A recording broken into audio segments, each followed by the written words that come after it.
Well, this morning we're very, very happy to have with us not just one, not just two, but three of the Mizell brothers with us.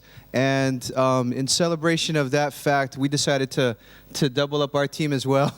So Benji and I are going to actually both be here, I guess, sort of to help along and kind of forward this thing. But the Mizell brothers, of course, have been very influential in the last 30, 40 years of music as we know it, from I Want You Back by the Jackson 5 all the way through the fusion era with Donald Byrd and Bobby Humphrey, and on up to the disco era with A Taste of Honey. And the Mizells have prepared for us an incredible PowerPoint, slideshow, film, music thing for, you know, our edification and our enjoyment. And so without further ado, the Mizell brothers.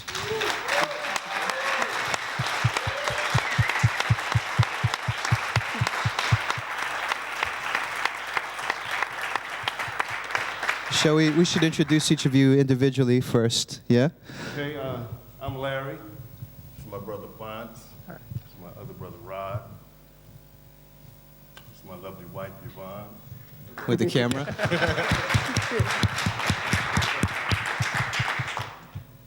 And as Jeff said, we were first approached by Red Bull Wolf to do this. In Australia, we had done some interviews before, and in the heat of doing an interview, there's some things that you always miss. And we kind of wanted to present a complete picture, as complete as we could make it, of our beginnings and what we've done along the way. So we went out and bought a copy of PowerPoint and tried to learn it in 2 or 3 days. So, and PowerPoint is not as reliable as you would think, being a Microsoft program with a PC, but so it has a tendency to crash. So if that does happen, we'll have a little break where I kick it in the butt. But so the presentation is basically a series of slides that trace our chronology, and so we're ready to go anytime.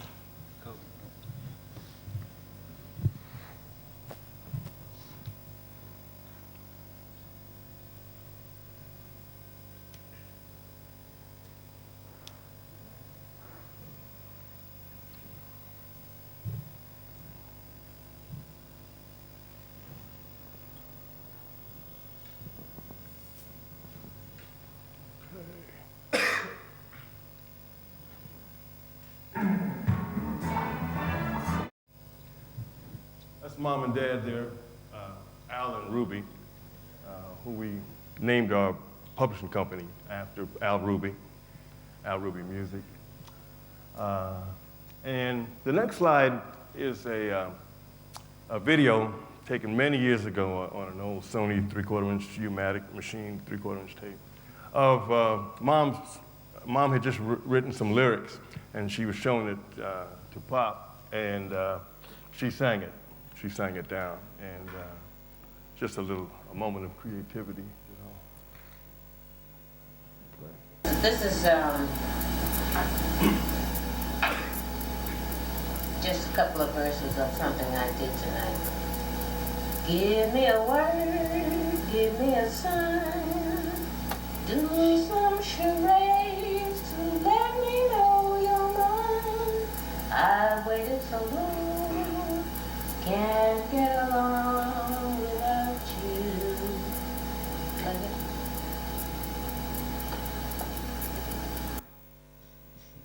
Pop was cool.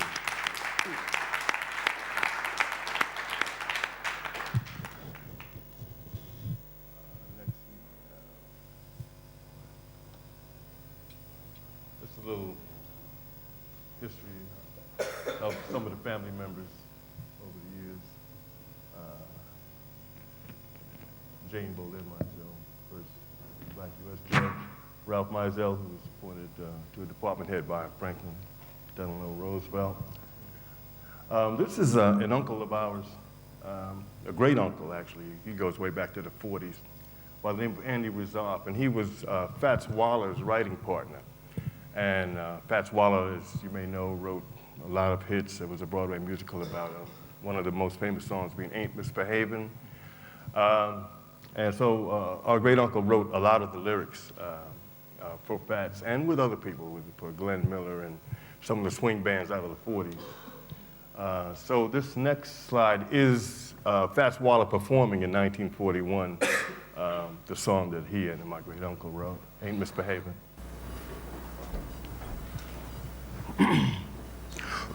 Up all by myself.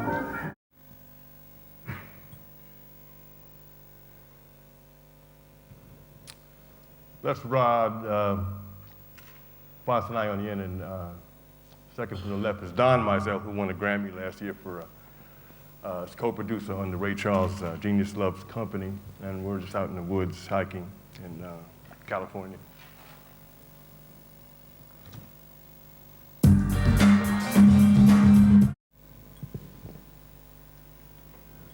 Here's where we grew up, Harlem in New York City. Fonce and I grew up between there and what was also known as the top of Sugar Hill in New York, Edgecombe Avenue. Then we moved to the suburbs of New York, which was in New Jersey, Inglewood, New Jersey. And that was a picture of our high school, Dwight Morrow High School, right here, which was really a nice experience for us. That's where we learned to, we first started playing trumpet in the high school band, and a little bit of keyboard. My grandmother had a piano, and we would tickle it a little bit. And next, that's where we went to college in D.C., Howard University. We went with a partner of ours by the name of Freddie Perrin. He was from Inglewood, New Jersey as well, and Freddie, as you may know, went on to, after the Motown era, which I'll get into in a second. But he produced a lot of records that become anthems. He passed away last year, but he wrote I Will Survive by Gloria Gaynor, Shake Your Groove thing, Peaches and Herb, Reunited, number of records.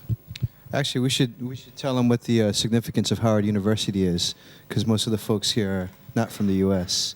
Oh, it's a historically black university and one of the largest in the United States. And it has a huge campus and offers degrees all the way up to PhD in several disciplines with a med school and a dent school.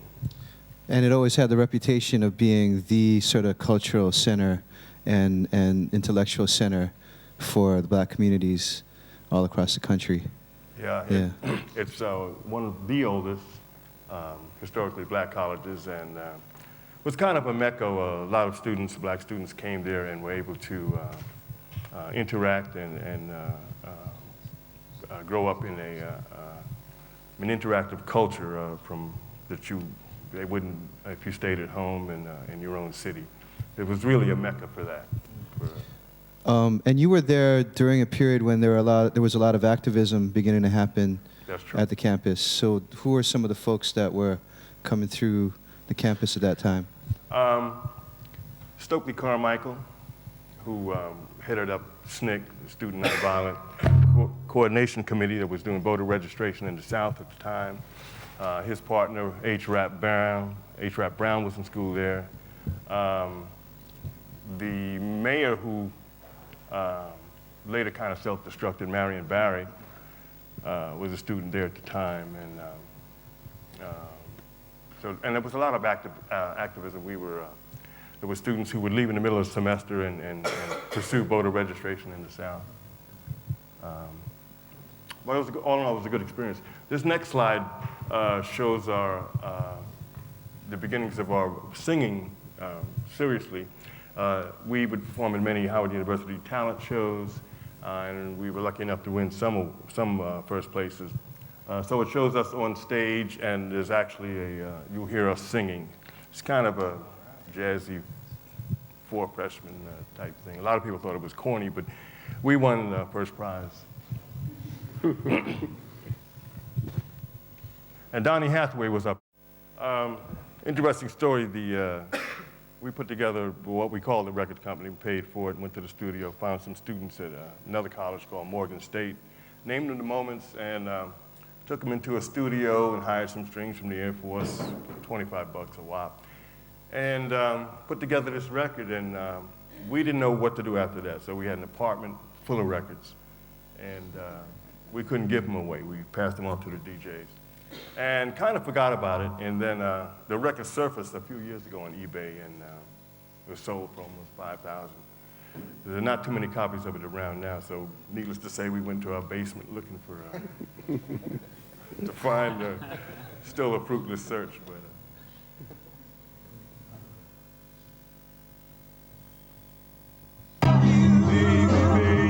My baby, my baby, my baby. This was my other life. My degree was in engineering undergrad. Then I went on to get a graduate degree in engineering. And I worked on the space program and gave some technical talks in Munich. But all the time playing in bands on the weekend and singing group local. And was into ham radio and things like that. Next. I'd moved to New York. Fonce moved to Los Angeles, and through different trials and tribulations, eventually signed with Motown Records. This chart that you see here is called I Want to Be Free, and if you notice right under it, it says Gladys Knight. Well, up to the upper right, it says Gladys Knight, but below I Want to Be Free, you'll see a subtitle called I Want You Back. And this song was supposed to be cut on Gladys Knight, and the night before Fonce and Freddie were due to cut this on Gladys, Barry called up and said, look, forget Gladys, I've got these new kids that I want you to record the same song on and rewrite the lyrics. And they were bummed out because, they had Gladys Knight and they were like, who were these kids? And the kids turned out to be the Jackson 5, and then they changed their title to I Want You Back. So that's the original music that shows, and I don't think Gladys Knight knows to this day that story. So there isn't a version with Gladys Knight singing on it somewhere? No, she never put a vocal down on the track. So she really didn't know. Two good things happened to the Mizell family in the same year. My brother, Larry, worked on the Apollo program, which landed the first men on the moon. And I got the chance to write, produce, and arrange the Jackson 5's first three records, I Want You Back, ABC, and The Love You Saved. All three went on to become #1 platinum records.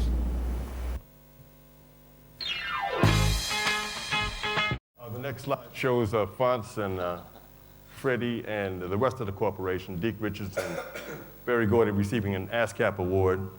And there's also a picture of, we used to play basketball with the J5, and shows a young Michael and Marlon and Randy's just kind of watching.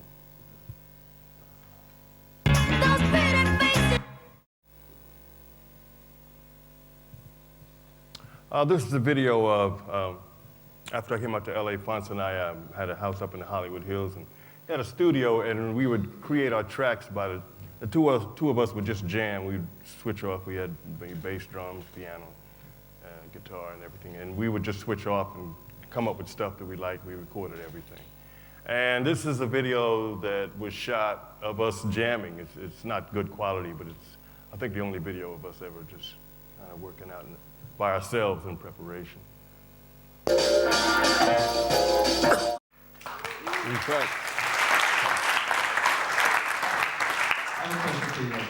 That actually reminded me a lot of the Electric Miles era, just the sound of it, and that kind of thing. And I was just wondering, like, what kinds of stuff were you guys listening to back then? What were some of the things that you guys were writing all these hits and that kind of thing. But I was curious, like, what kind of stuff was inspiring you as well, or saying, I got to top that, that kind of stuff. We loved what Motown was doing at the time. everything, the difference that they brought to R&B music with they took away the blues feeling, blues funk, and they were playing like especially Holland, Ocean Holland, the minor 6 chords, and they were writing really unpredictable chord changes, and we loved the originality, and they had different innovative studio techniques with 2 drummers, and they actually, the Funk Brothers were actually, as you know, jazz players in the local clubs, so they had chops and they could stretch out. So our inspiration was definitely Motown, big time, and we listened to, we had a lot of influences from our parents' records, which were at the time were 78s. I don't know if you even know what that is, but they were smaller than LPs. But we used to listen to some of the swing bands, and we liked Dionne Warwick's records and what Bacharach and David were doing, and a trumpet player by the name of Clifford Brown. We loved Tony Williams, drummer, his polyrhythmic approach, as Elvin Jones, and a host of other different 45s that would come out that would catch our ear. So there were a lot of influences. Let's see, we have. This is a cut on Marvin Gaye. We produced Marvin Gaye's record. It never came out. In fact, this record's never. Yeah.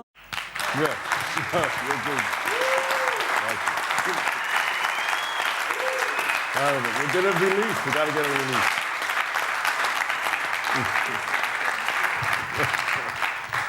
I don't want to spoil the moment because, you know, that was a big moment actually.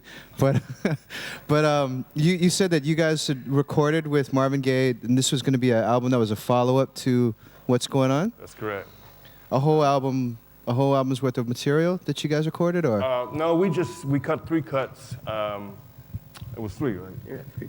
We cut 3, and only 2. Marvin only overdubbed 2 of them with vocals. And what had really happened was Marvin was in a sophomore slump after the What's Going On. Just Berry Gordy didn't think that the record. He thought the record was too political. But when he put it out, it just influenced everybody. Just knocked everybody out. And so Marvin had to come up with something else, and he was tripping, and he was in a creative slump. So Motown had meetings to bring in other producers to write tunes for Marvin. Now, Marvin's perfectly capable of coming up with smash hits up the yin-yang. So, but at this time, this procedure got started, cut these tracks. Marvin agreeably went in and did the overdubs. And then, we came to a census, and there were other politics happening too, but the records got shelved. And it ended up that this particular song and another one, the one that was released on Marvin, Where Are We Going, since we knew they weren't coming out, we cut those songs on Donald Byrd. And if you notice on our Donald Byrd album, the publishing is listed as Joe Bett, which was Motown's publishing company, anticipating that they would never come out. And after Motown was sold to Universal, Where Are We Going came out. But it was supposed to be the follow-up.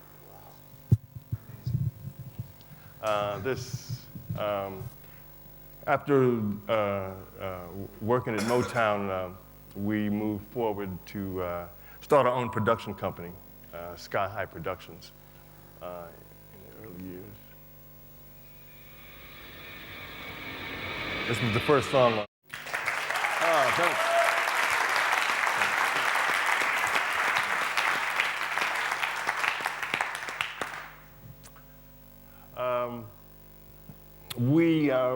The next project that we did for Blue Note after Blackbird was a success was Bobby Humphrey, a female flute player who could play, and she kind of looked like a little girl, and it gave her certain uniqueness. So our second album was on her, and that's what the next slide is about.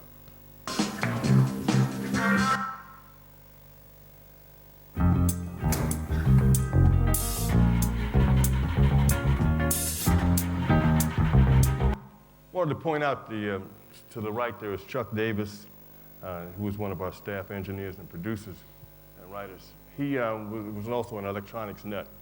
He built a device that we used on several records that was basically a sound enhancer. And basically what it did was, it was straight stereo. It caused different phase relationships at different frequencies in the audio spectrum, 20 to 20K. And it allowed the sound to appear to come out of the speakers. You never know what instrument was going to do that, but it seemed to sit up here. And today, the devices that do that are like the BBE sonic maximizers, the oral exciter. They use a similar technique. We had a lot of trouble with the studio, not a lot of trouble, but engineers were reluctant because he brought it in on a bread box, you know, circuit board, and we wanted to plug it into the board, but we prevailed, so that's Chuck right there.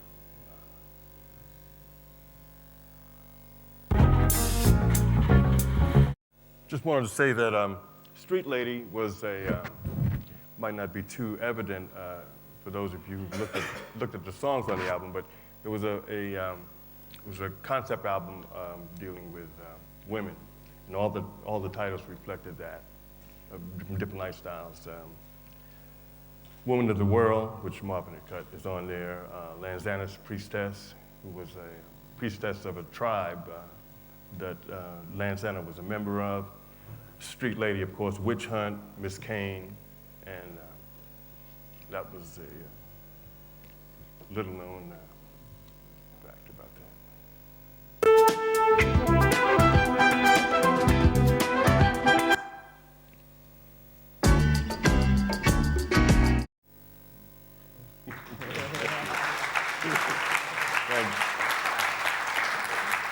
No, that's really interesting what you're just saying, because that sound, the ARP sound, that synth sound is something I associate so much with your productions. But you're just saying that one of the main appeals to it was that it was replacing all those string session players that were costing you money, right? Exactly. Particularly a lot of session studio string work was the playing of sustained notes. And the string players would basically be yawning through the session, making all of this money, because they all had chops, but the type of string arrangements called for in pop records, we weren't supposed to take away from the artist, the main vocal. So when this came out, at the time, I think Stevie Wonder got the first one. They demonstrated it in Hollywood at the West LA Music or Guitar Center. Stevie Wonder got the first one, and we got on the list. I think we got number 5. And everybody went crazy with it, and you had to keep certain things in mind. You couldn't play it like a keyboard, and a lot of people just kind of played it like they play a piano. You had to watch your octaves and keep it simple and look for overtones and harmonics. But you know, in retrospect, it sounds nothing like strings, but it was its own sound. So that was the ARP Selena, which you hear. That's the. But yeah, it also did save us money on the strings.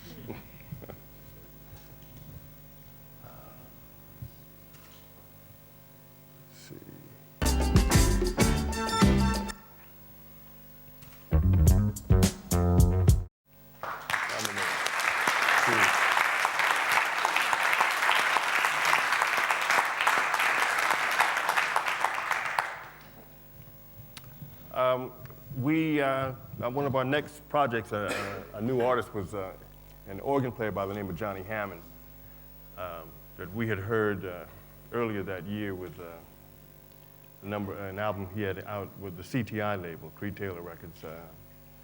Higher Ground was one of his albums, and he was an amazing, one of the fastest keyboard players we'd seen on organ. One thing that contributed to that was the fact that he was actually a piano player and switched to Hammond organ. His real name was Johnny Smith. and he changed it to Johnny Hammond because he got to the Hammond organ and he was looking for a uniqueness there. So you'll see his name sometimes Johnny Hammond Smith, but Johnny Hammond mainly. And we did a couple of albums for him, one on the Creed Taylor label called Gambler's Life, which really didn't do that much. We enjoyed doing the album, one of our favorites. And then we did an album on fantasy called Gears. And we enjoyed that as well, very much. And the cut I'm going to play from that album is called Los Conquistadores Chocolates, which means the Black Conquerors. It was a story about the Moors invading Spain. And one of our partners who grew up with us in New Jersey had gone to Spain and gotten a master's degree in Spanish. So we had him create an opening to the song in Spanish. We'd given him a encapsulated history of that event. And it starts off with what sounds like a wind sound. That's actually an ARP synthesizer with a white or pink noise generator being swept by a filter. Niño, vente conmigo. Great. Thank you.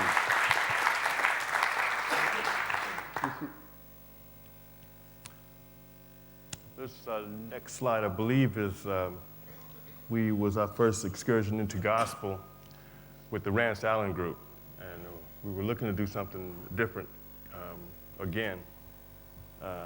And a friend of ours, in fact, the partner who was the fourth member of the Hog Record in college group, was managing Rance Allen at the time. And we heard him and just thought he was, and still do, think he was one of the best vocalists we'd ever heard. And so we did an album on him for Capitol Records. And really didn't do anything. And we wanted to make it, we didn't want to do a gospel record, we wanted to do a spiritual record. So we made it more of a spiritual record, so it had traditional R&B pop elements in it. It turned out that Capitol really didn't know how to market the record. So that they admitted that later, that they really didn't know how to market the record. And they even, after we were finished and the record had seen its life, they went back, added strings to some tracks, reissued it again with a different cover. But this predated the Winans and the widespread success of gospel music, non-traditional. So that's what you will hear here, Rance Allen, on the tune that I believe is called Peace of Mind. Oh, my bad. This is, Rod came out, my brother Rod Mizell came out and joined us in the mid-'70s and was very instrumental in honing our sound further. He plays bass, drums, guitar, some keyboards, and sings. And so now we had a trio to jam with, and it was great. And this is a picture of him and also of him playing drums in the studio today.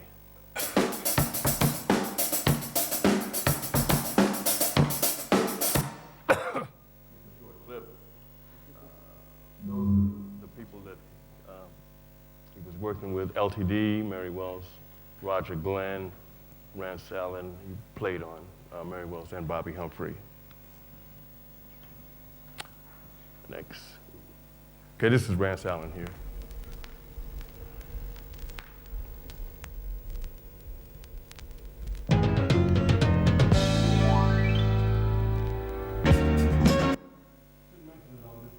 Rod is playing bass and drums. At the same time? That would be quite a feat, quite a feat. Wow. We played bass and he played drums, and I played piano, and then came back and laid the bass down later to save him some anguish. You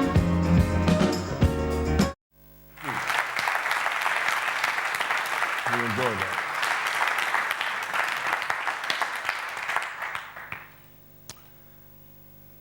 We first met Gary Bartz at the Montreux Festival where we played with the Blackbirds, and we had signed a deal with Fantasy to produce several acts, and we saw Gary in the studio, and he had just come off of playing with Miles Davis. And he was young, and he was really on the edge, and we dug him. We dug where he was coming from. So that's how we got hooked up with Gary. Went to the studio, saw him. So we mixed his first album that he'd already finished. It was just about to come out, called Cinderella. A really interesting record, actually. The story of Black Cinderella with his wife on the cover. It's really an interesting record if you ever can come across it. It spells Cinderella, S-I-N-G-E-R, E-L-L-A. And the first one we did with Gary was called The Shadow Dew, and that was on Fantasy. Didn't make too much noise. He was let go from Fantasy.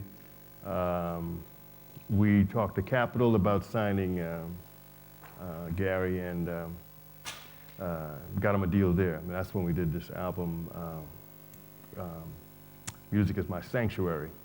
And this is a cut called Carnival de l'Esprit, Carnival of the Spirit.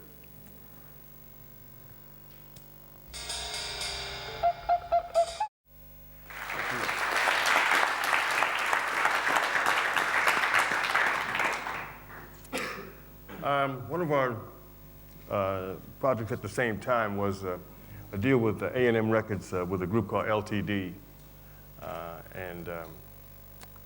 There were two brothers who were the nucleus of the group, Jeff and Billy Osborne.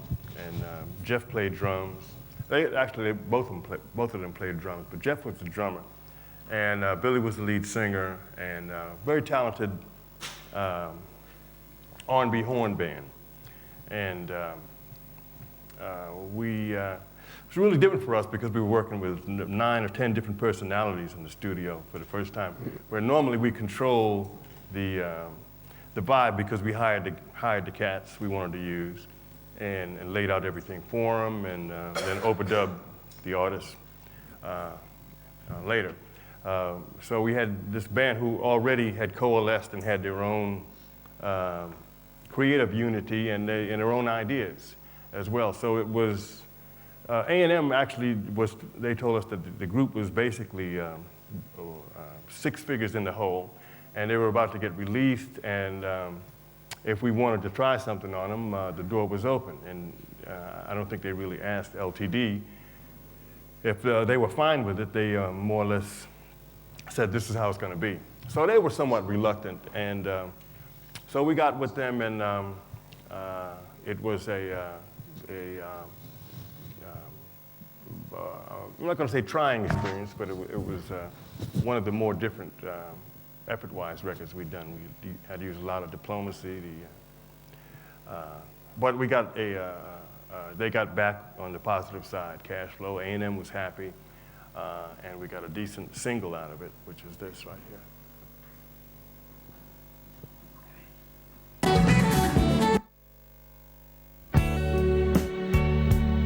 Jeff was the drummer. Along with the trying situations we had while making this record, Billy, his brother, was giving us a lot of flack about not wanting to do this, not wanting to do that. So he walked out of the studio one day, and we had this tune, Love Ballad, that a partner of ours, Skip Scarborough, had written. And so we had heard Jeff crooning in the back while he was playing drums. And we said, Jeff, why don't you try to lead? And Jeff just came to the mic and did the overdub and blew everybody away. And that was the end of Billy's lead singing career. So that's how Jeff got going, and the record did okay.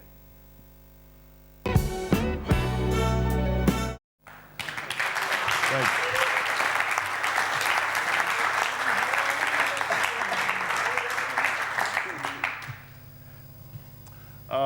Next, we had a project.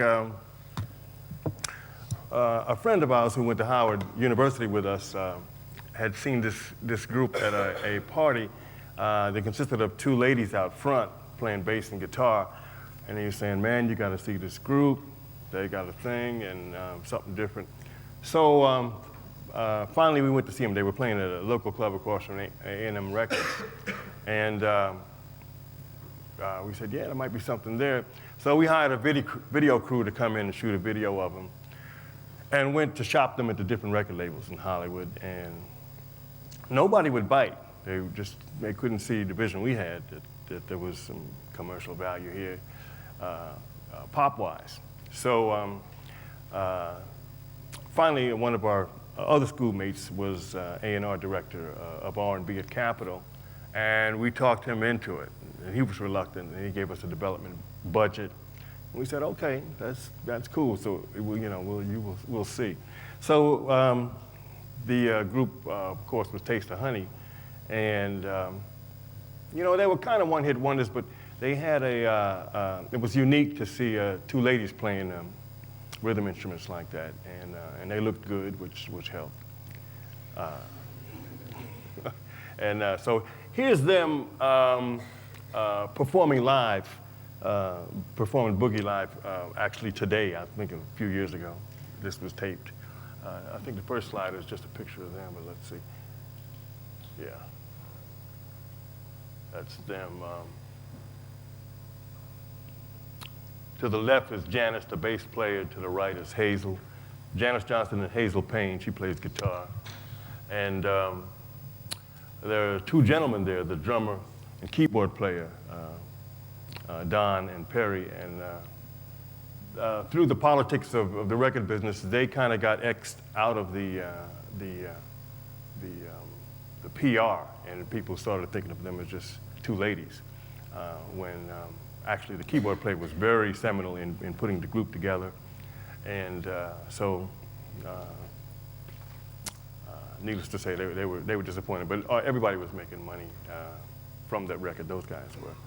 And so the record went on, it was the #1 platinum album, platinum single, and they won a Grammy for Best New Artist.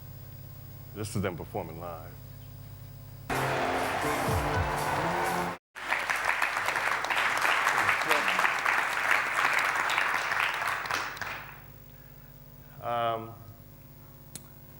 We did a single after that on a lady that we were big fans of when she was in her early Motown days. It was Mary Wells. And she had signed with CBS Records, and they had done an album on her, but they didn't feel they had a single. So they contacted us, and we produced just one record on her called Gigolo, which was a dance horn record. And it was kind of out of Mary's idiom. It wasn't the my guy, you beat me to the punch, pretty smoky type thing. It was trying to be current what was happening then. So she struggled somewhat with it, but it came across okay. We got a little bit of mileage out of it.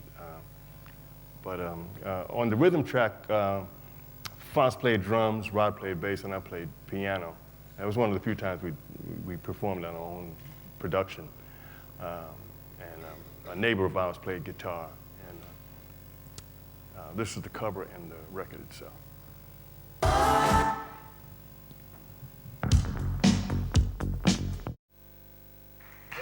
Thank you.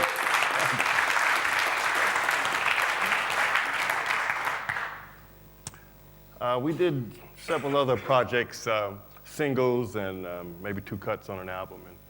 And these are some of them, just a listing of them. And the tune that you will hear playing is from an album, a solo album that was supposed to be called Mizell that we did for Warner Brothers. It was never released. And there's been talk of releasing it, but it's a tune called Spank. But it lists the other productions various productions with different levels of success or non-success are shown next. We recorded the majority of our songs at a studio called the Sound Factory, and he had used the API console, one pictured there, and the note said it had punch, but also it was clear, had clarity, and it was warm too. And of course, we're using analog 2-inch tape, which added that saturation and IM distortion that was pleasing at the time of all the records that came out then as you compare them today. And the owner was Dave Hassinger, who engineered for a number of people, including the Rolling Stones and all the way back to Sam Cooke. And so, and he was really into his craft. So the majority of our records were done there at his studios. And that's what you see on that slide. These are pictures of some of the instruments that we used, the electronic instruments in the studio, which most of you guys are familiar with.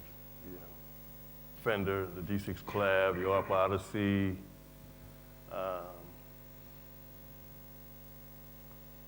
That's the Echoplex, I believe. That's the Maestro phaser. This really has a swirling type phaser, if you can find one on eBay today. That's the ARP Selena, of course. The Fender Princeton amp, the old Ampeg tube amp. Mutron, and this, of course, is the Mini Moog.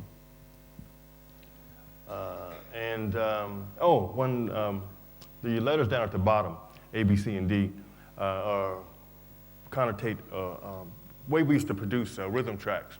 We would make big signs up with A, B, C, and D on them, and we'd go in with the rhythm guys, and we would rehearse a rhythm chart with the different musical parts, the bridge, the interludes, the hooks, whatever, and they would be on these different signs. Sometimes it would go all the way out to E or F.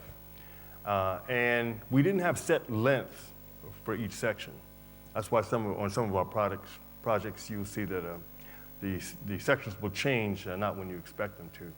And that's because we were listening to the rhythm tracks, to the guys playing, and we would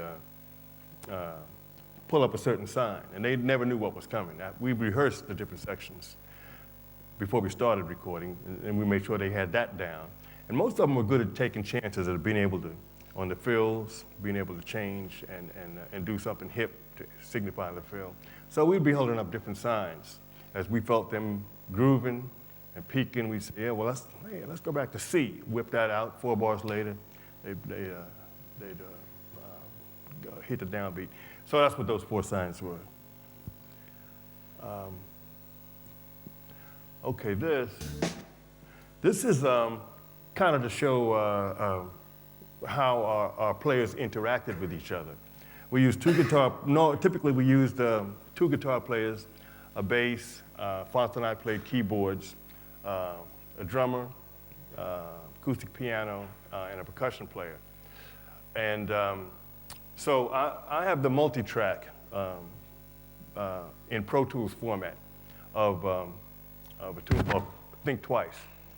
And so what I did was break it down and then build it back up. So what you're going to hear is Harvey Mason, the drummer. He's going to start off, and then you'll hear the snare coming and the hi-hat. And you'll hear Chuck Rainey, bass will come in. Then you hear King Harrison with congas, and then you'll hear either David T., John Rowan, or Wawa Watson playing guitar, and it builds up from there. It's just a rhythm track, and it builds up to the end.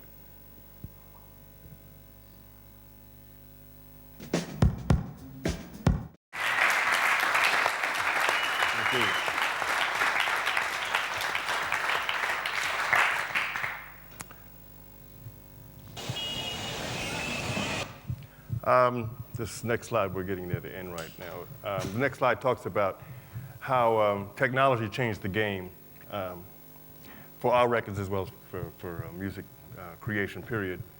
But we found our records being sampled quite a bit, and we were really honored about that.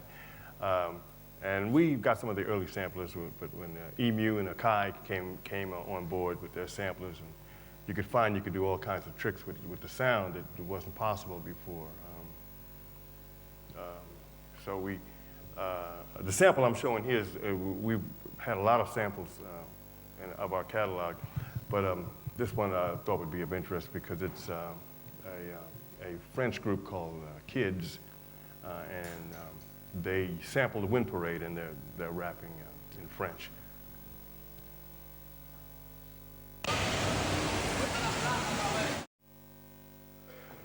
This slide is Fonce and Rod and I jamming probably a few weeks ago in our studio.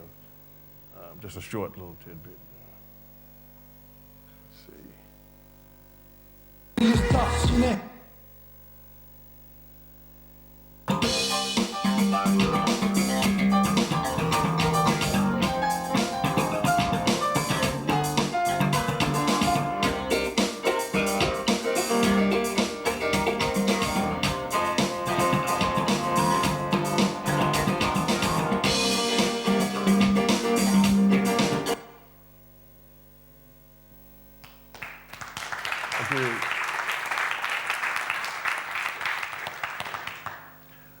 Last year we put together a compilation for Blue Note of some of our favorite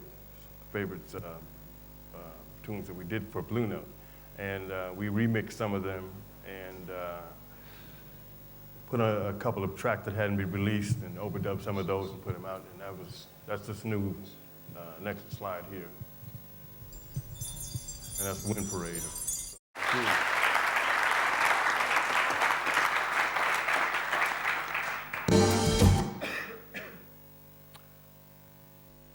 This is kind of what we're up to now these days.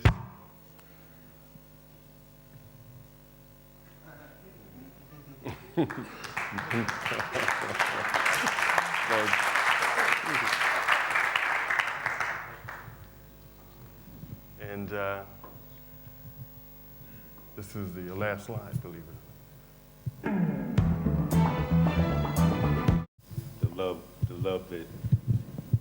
The love that we have, for each other, and being brought up by a strong family, and the love we have for playing music. Yeah. Definitely always want to try to make money at it, but the love we have for each other and love for music, I think, plays a big part with that. Yeah. Yeah, without a doubt. Unifying force. You mentioned about building up your publishing company earlier. It strikes me that since the beginning, even from the days of the corporation, you've always been extremely on top of that, whereas maybe some artists and producers and composers haven't been in the past. I mean, where did that business savvy in the music industry come from? Did that just come naturally, or did you learn it from someone? We had a couple of influences. Our great uncle that I showed at the beginning, Andy Razar. My grandmother used to say that Uncle Andy years later, was still getting these checks after he retired, and she described, how it was happening after, and we said that stuck in our minds. And then we also were influenced by what Berry Gordy was doing. Like I said, we were big fans of Motown, with Joe Bett, and the fact that he created a situation where all these creative guys could go in and work and bust their butts working and producing these name acts, and everything they did, Berry got the publishing on. So, and a lot of those acts, the way accounting was done in those days was that, I don't know, some of it still happens today, but the artist gets charged for the budget, not the producer. And the producer can run the costs out with the artist in agreement somewhat. But at Motown, they had if they had an album and they needed 6, 7 tunes, there would be 4, 5, 6 producers all gunning at the different Motown studios trying to get that single. So they would overcut maybe 20, 30 songs for one album. All of those costs went to the artist. So many of those artists, the ones who didn't write, were perpetually always in the hole, in the red. And the only money they made was on the road. Having said that, but Berry was making money. But artists like who wrote, like Stevie, Smokey, mainly those two, and Marvin to a certain extent, they made money. They made money, and so we related to that as far as we found that out later, of course, but we related to the Joe Bet thing that Barry had started, and so we really wanted to hold on to our publishing, and we kind of negotiated that with whatever deal we were doing. Fonce, did you get the song publishing on I Want You Back and ABC and The Love You Save and all that?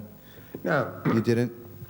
they all went to Joe Back, you know, and every writer and producer in the company signed a contract with either Joe Back Records and Joe Back. Yeah, so, and which was owned by one person, Barry Gordy. Wow. Mm-hmm. Yeah. Yeah, we wish we did. That was the case.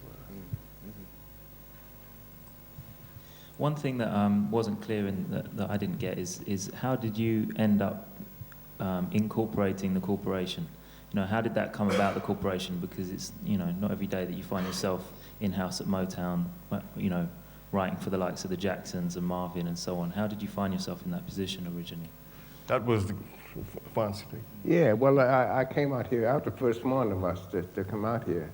And my partner and I started their corporation with Barry Gordy and the other fellow, Dick Richards.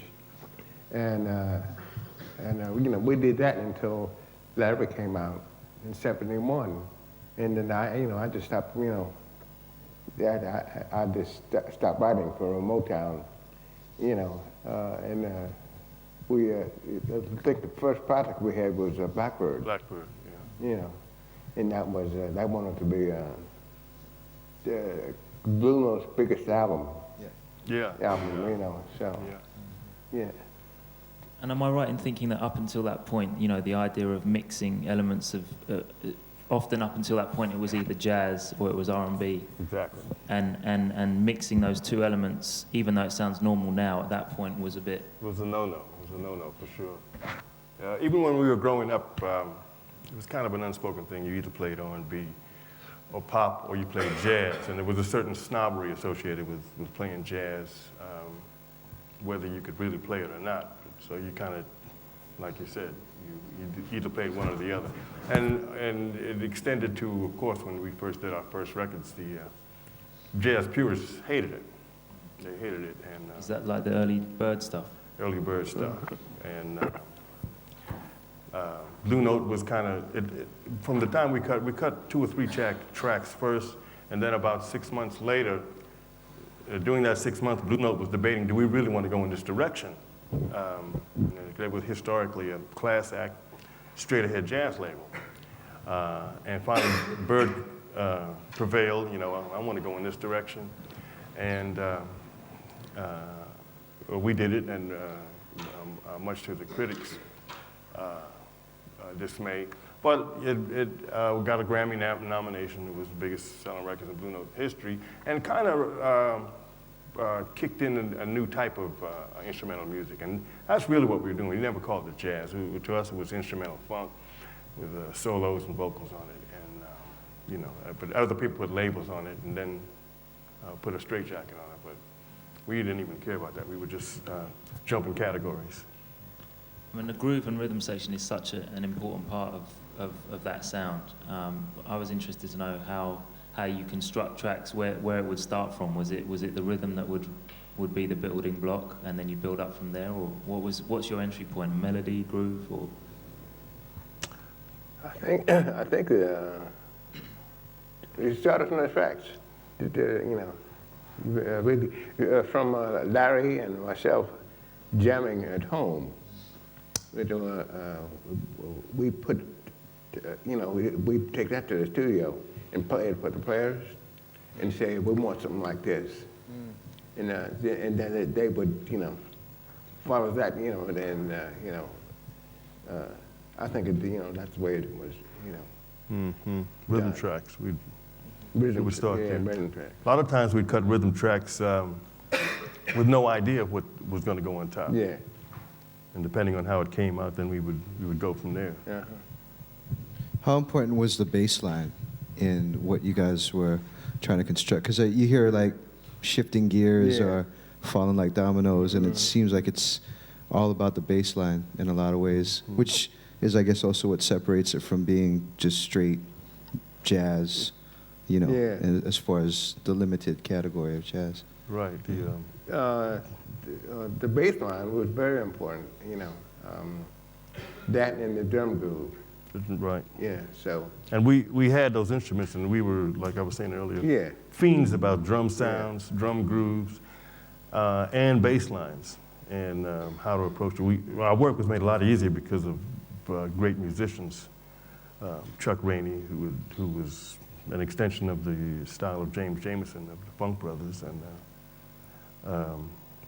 but yeah, bass lines were a lot of tunes were written around bass lines. And then when the synthesizers came out, we would, as I said earlier, double the bass lines, reinforce them, and then we were always looking for that muscular kick drum, and we worked hard to get that so the bass wouldn't overpower it. I mean, it's certainly no coincidence that people are always mining your records for drums and samples and stuff, because there's that certain sound that is like a trademark of the Mizell production thing, which is just that crispy drums, the crispy hi-hats. It's not something that I can articulate really, but I just wondered if there was a secret to how you recorded that stuff. No. We had a good engineer, we had a good studio, and we really sat on top of the mix. Those were the drums and bass. We would have them work on it until, the one thing we did, we had the engineer, and they weren't used to doing it, was to put a separate mic on the hi-hat. Because we realized early on that the funk came from the 16ths, and if you had a drummer who played the hi-hat, really played it, normally they'd put up overheads, snare mic, 2 snare mics, kick drum mic. And if you wanted more hi-hat, they'd have to bring up the overheads, which means you'd get the toms and everything else. So we had to put a mic just on the hi-hat. And, engineers don't like to use too many mics because of phase problems. And they have to deal with that. So that was one of the things. But yeah, we were drum and bass fanatics. One thing was our vocal backgrounds. So we did all the singing ourselves. From the first few albums we had done, but Yeah. We enjoyed that. yeah, and we had a distinctive sound. We double, our own parts, so it would sound like a group of, but that. Sometimes it would be just Fonce and I doing the vocals. Yeah. And we'd have to do about 8 or 9 passes, different harmonies. And That's one thing that when you actually listen deeply to the records, there's so much going on, but it never ever sounds busy. Oh yeah. It's like it never sounds crowded. The Yeah. texture never sounds crowded. Yeah. I mean, is that another conscious thing, keeping things light in the mix? And that was the function of the players interacting. When I showed the Think Twice example, that these guys would sit and they would be playing off. If Jerry Peters, who played piano, would do a certain arpeggio down, Harvey, the drummer, would pick up on it. The next time it came around, he'd play. He would nail that lick, the piano lick, when Jerry played it each time. The guitar players. John Rowan, who was kind of a cool, conservative guy, but could really play his butt off, would sit next to Wawa, who could play his butt off too, but he had a more of aggressive personality, so he would get right in John's face, and they would look at each other, and so we had that. It was real interactive vibe of everybody, and everybody had chops, so nobody wanted to. Everybody was bringing their best. So, what you want I to do? just want to play the beginning of that. Okay, good. Let's bring it up. Just for the drums. This is Tell Me What to Do. I mean, another thing that strikes me about all of the albums that I look at, like the Donald Byrd, the Johnny Hammond, none of them are over 8 tracks or 9 tracks. And all the tracks are really tight as well, never longer than they have to be. You know, there's no long, noodling, indulgent solos. It's just like the essence. In terms of like the number of tracks that you'd cut on an album, was that a conscious decision as well as just keeping it really tight, or was that more about how much time you had to play with? It was limited by the technology at the time on vinyl records, and we were drum and bass freaks. So the low frequencies create wider grooves when you cut a disc during mastering. So we were limited to, ideally, to get decent radio level, between 30 and 40 minutes. Yeah. That was ideal. And so we had to, we would overcut as well for an album. And so we had to be cognizant of the, what was available. Now with CDs, 80 minutes is, I mean, to see an album with like 17 or 18 tracks is quite astounding. How are we doing for time? Should we open it? Okay, so time to open it up to the floor. I'm sure there's quite a few questions to come, so don't be shy.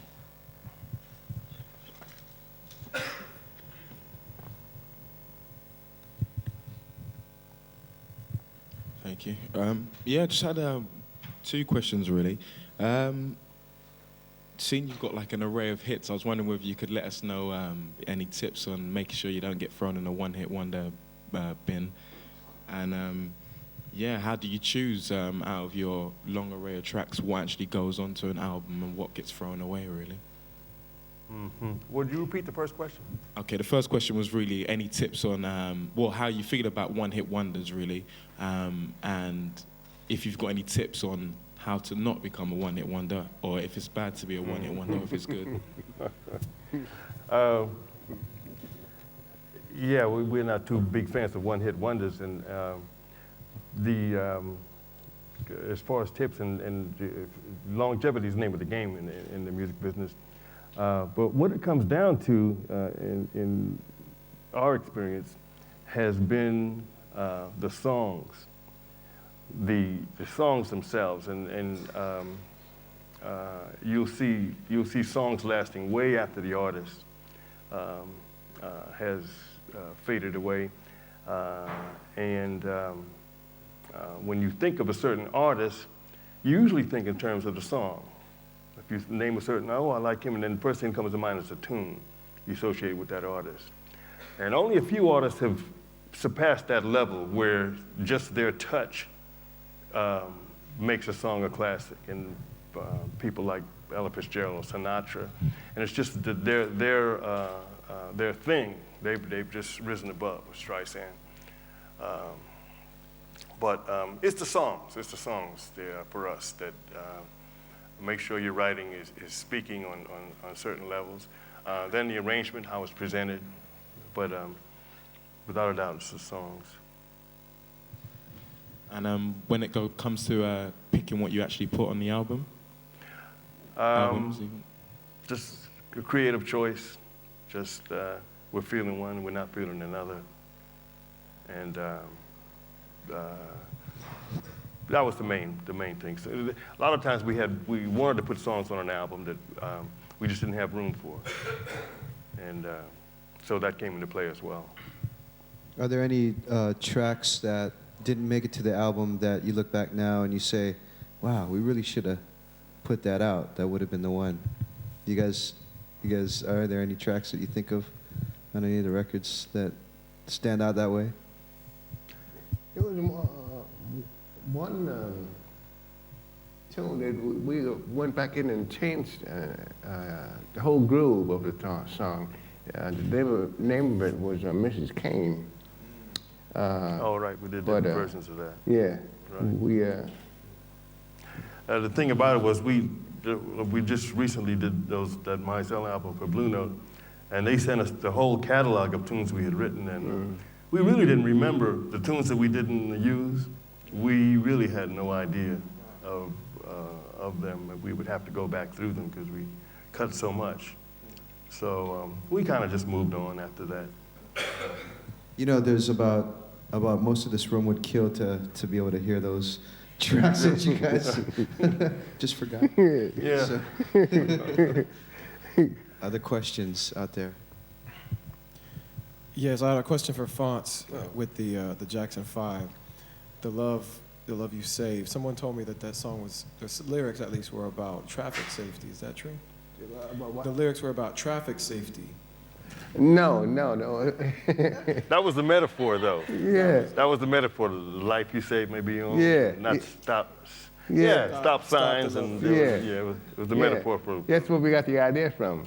Yeah, that old saying, you know, which was a commercial back east for traffic safety. Right. And the love you save had to do with a chick who was, you know, too loose with herself. Yeah, you know. And stop doing that. Yeah. A second question is about the Rance Allen group. I believe around the same time there was a man named DJ Rogers singing gospel music. Did you ever work with him? No. No, we never worked with him. We ran into him mixing one of Rance's songs at the same studio, and he was a big fan of Rance's, and we liked what he was doing too, but he knew all about Rance. Do you think you will release one day the song with Marvin Gaye that you played before?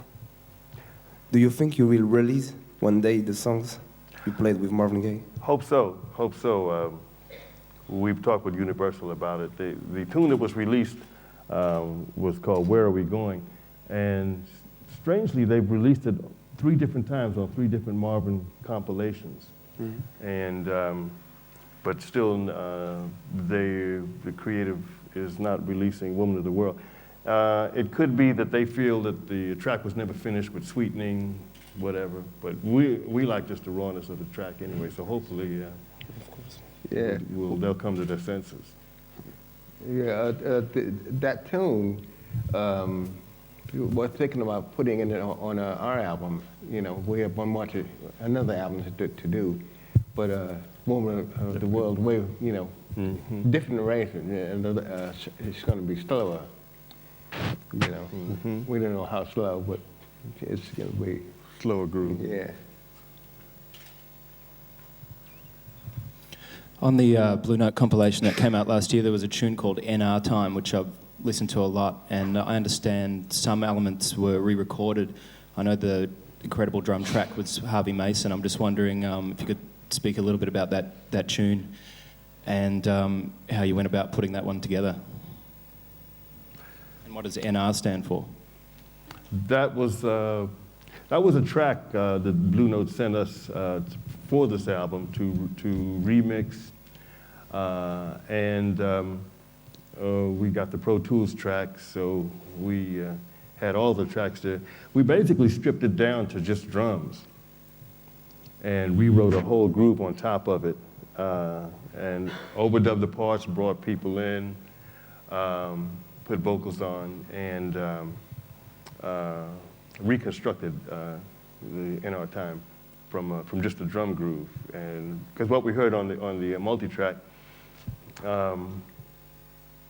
you know, it convinced us why we never released it in the first place. It just wasn't really cutting it, we thought. So that's how we did it. It was all done last year, all the overdub, separate drums. And the other thing was, do you think before the lecture ends we could hear the Marvin Gaye tune one last time? Sure. I'll bring it up. There was another question out this way, I think. Was there? No? Anywhere? Ah, there. Okay. Yeah. So.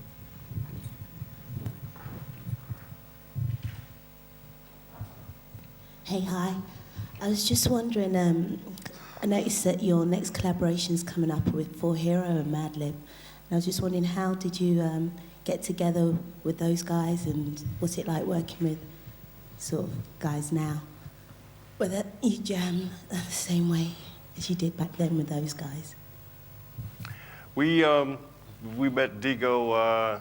He would come to the States, and he had a friend who was, at the time, an acquaintance of ours. And he was a fan of some of our music. So she put us together, a lady by the name of Felice Lucero. And Digo came up to the house, and we really didn't talk about too much, just we went out to dinner, and he left some of his CDs, and we liked what they were doing because they were cutting live strings, and we saying that's refreshing, and live, period, and the musicality of it, and they would take a groove and just lay on it. But working with them, it was great. So we were in London in December with them, doing some mixing on a single cut that's coming out on their new album in January, I believe.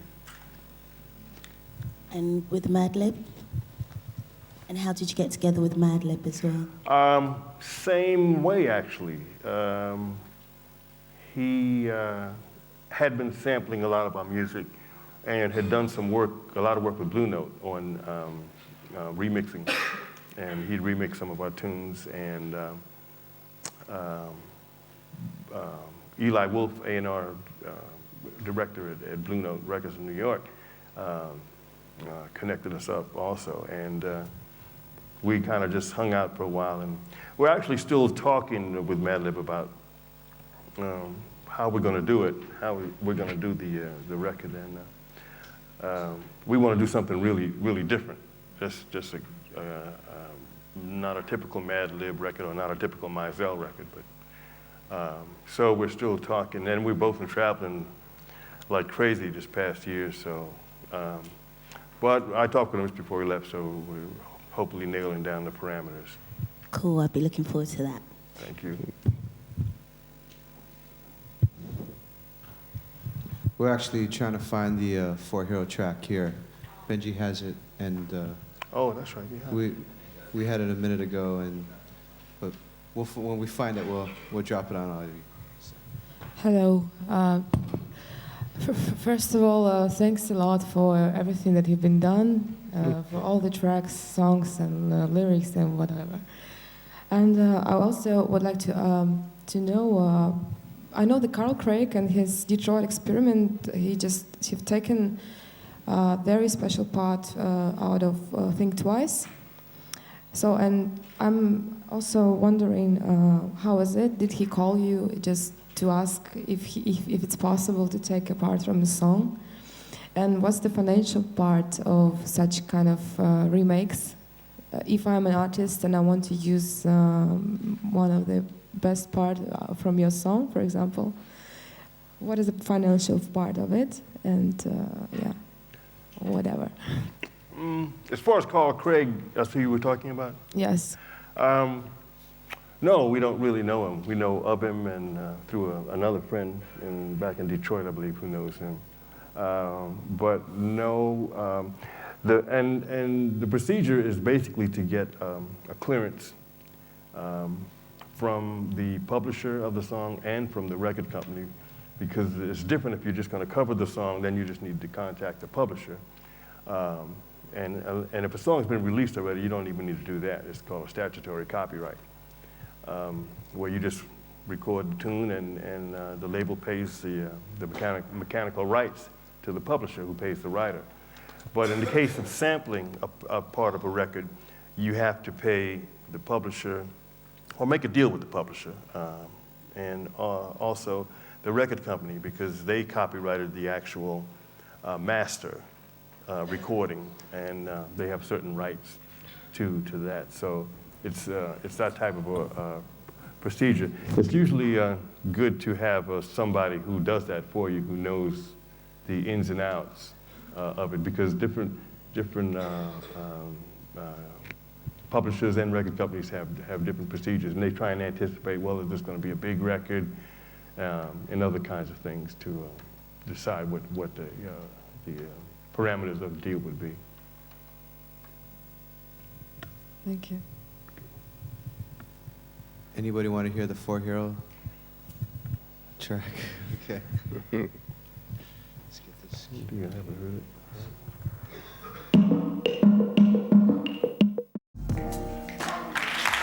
Great.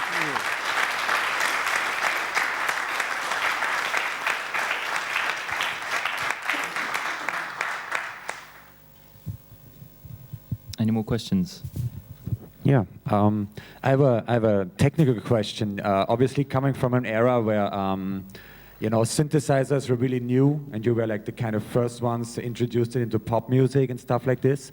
Are you the ones who like still keep them around, or were you the ones who like at the beginning of the 80s were going to a shop to sell them to get like a digital piano instead of that or something? So you still have that kind of equipment?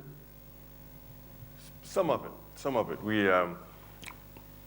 We had a fire in our studio maybe 10 years ago, and we lost a bunch of our vintage stuff, including a lot of outtakes from Bird, the J5, and irreplaceable stuff. And some of our vintage stuff, D6 clavinets, ARP Odysseys. But we've been, slowly, actually we put together a few of them.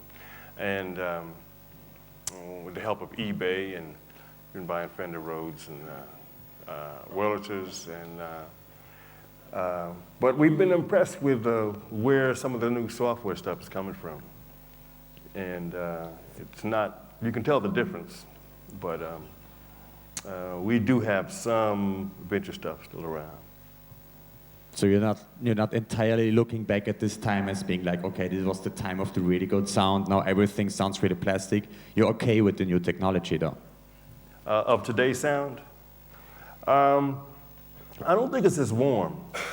I don't think it's as warm, and it's very detailed, but we're still waiting to see with Pro Tools now at the high limit, 192K, which uses a lot of memory, but people are saying that 96K sounds good, 192K is even better. As the more we approach an analog curve, it's sounding better. Some of the stuff really sounds pretty good, but initially it was. Along those lines, also it's kind of a conflicting concept when you use this high technology to produce a super fidelity product, but then it gets transferred to an MP3. And everybody has the iPods and they're downloading from the internet, and if it's not a full WAV file, it's counterintuitive, actually. Okay, thanks.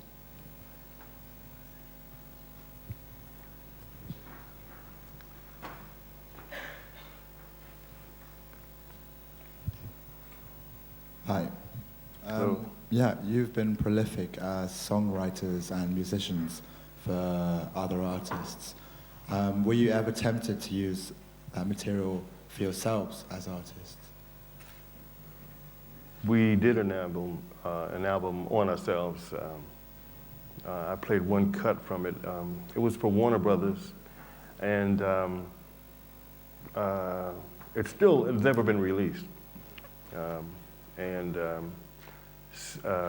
We enjoyed it. In fact, we did play on some of we played on all of the tracks of that album, but we did play on some tracks ourselves for other artists. And so we enjoyed jamming. In fact, Manny wanted me to mention that we were thinking about coming back here tonight around 8 and jamming keyboard, bass, or drums.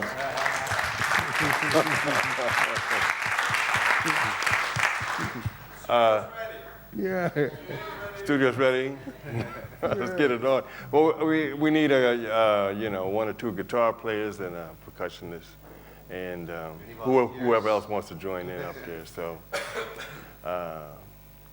hook that up. 8 o'clock. Okay.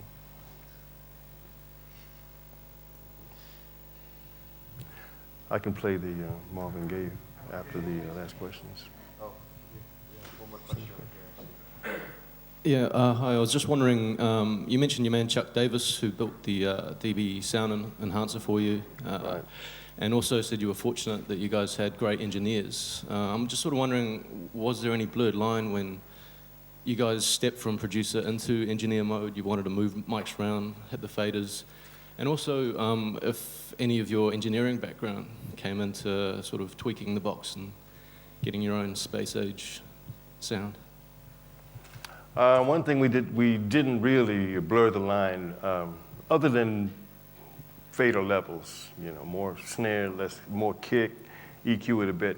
But the processing, the types of reverb, plates, EMTs, or natural chambers, we left that to the engineers because we wanted to concentrate on the music, and we kind of kept that line. And we were on a creative lean. As far as my engineering background, I also kept it out of the engineering part, and it really wasn't that interesting until today. Today, you need to have a grounding in electronics and physics. And, you know, not a degree, but you know, there's a whole lot you have to learn just to understand these programs of today. So I find it very interesting today, engineering-wise. Thank you.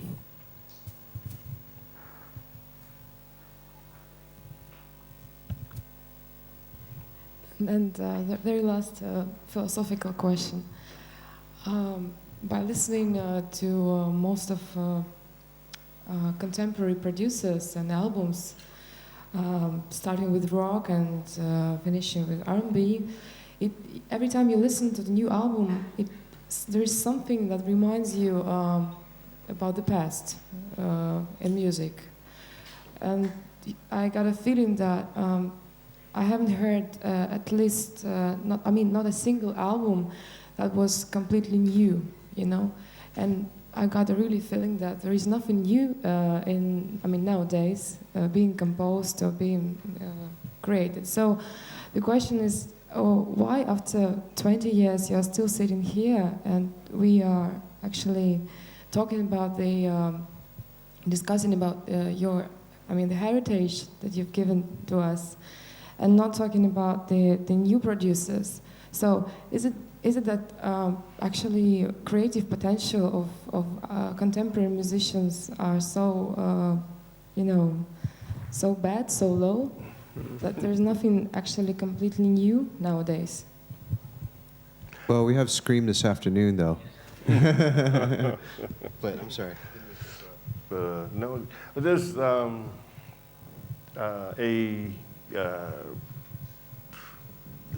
commercial aspect that there's only 4 major record companies now.